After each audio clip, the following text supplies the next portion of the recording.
For more on these hostages being released, Joel Simon, the director of the Journalism Protection Initiative at CUNY's Newmark Journalism School, joins us now. Mr. Simon, thank you for your time.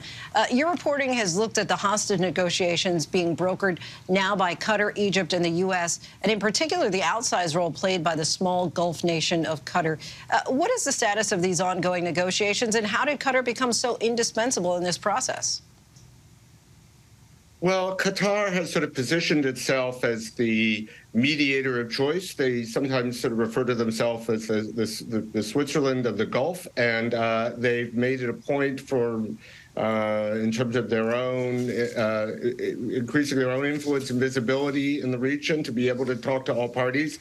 And they host the political office of Hamas in Doha, and they have relationships with the Israelis. So they were in the ideal position to be the go-between. And they sort of began this process soon after the hostages were taken. On October 7th, they actually had an initial deal in place, a kind of tentative agreement on October 23rd. That later fell apart, but the deal was finally achieved, and we're seeing, the release of 50 hostages so far, and the deal, Qatar has announced the deal has now been extended for 2 more days, so we'll see what happens after that. You're also the author of We Want to Negotiate, The Secret World of Kidnapping, Hostages, and Ransom, and you've written that while taking hostages is a violation of international humanitarian law, it's also increasingly common in modern warfare. There was a time when it was U.S. policy not to negotiate with terror groups. What's changed? Is this now a necessary evil? Well, officially the policy hasn't changed at all, but I think what you're seeing is a more pragmatic interpretation of the policy. And, formally the U.S. is not a party to the negotiations, but the reality is that hostage crises are resolved through negotiations. It's a terrible crime. As you say, it's a violation of international humanitarian law. But usually the only way to resolve them is through some sort of negotiations, and that's what's taken place here. Qatar has sort of positioned itself as the mediator with the ability to kind of talk to all parties and broker this deal.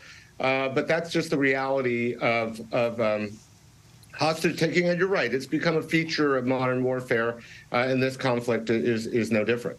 We've also seen reporting that many of the Palestinian prisoners that have been released were actually not charged with crimes, but had been detained. Does that play into the hostage calculus as well?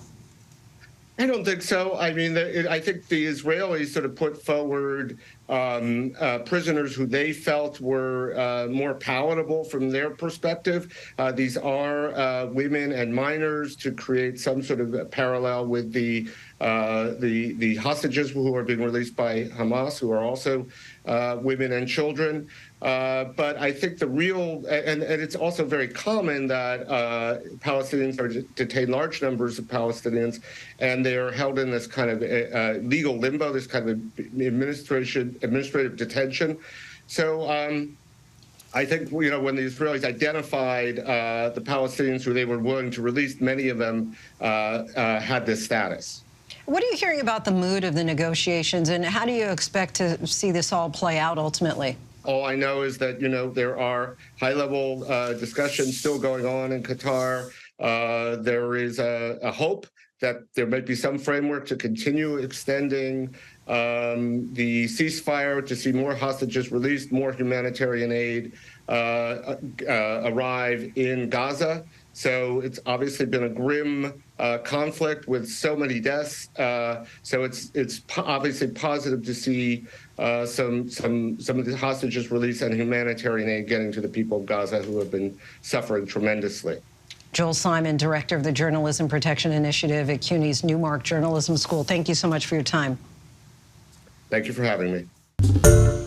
Hi, everyone. George Stephanopoulos here. Thanks for checking out the ABC News YouTube channel. If you'd like to get more videos, show highlights, and watch live event coverage, click on the right over here to subscribe to our channel. And don't forget to download the ABC News app for breaking news alerts. Thanks for watching.